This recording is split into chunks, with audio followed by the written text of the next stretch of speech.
حاتم طائی سے پوچھا گیا، تجھ سے زیادہ بھی کوئی سخی ہے؟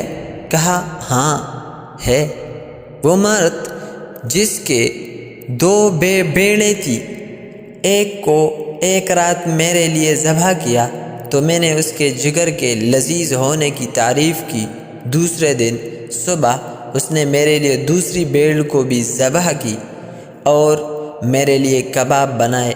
پوچھا گیا، تو نے اس کے ساتھ کیا کیا؟